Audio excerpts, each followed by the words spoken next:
Hello everyone, in this video I wanted to show you how we will enable and disable the percentage of Samsung J7 core.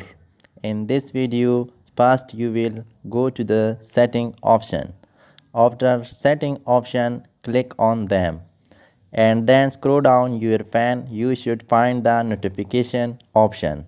After notification option, click on them. After it, you will see the status bar option. Click on them. Now you should see at the end of show battery percentage option enable and disable button. In this way, enable and disable your mobile percentage. Please subscribe to my channel and press the bell icon. You never miss a new updates.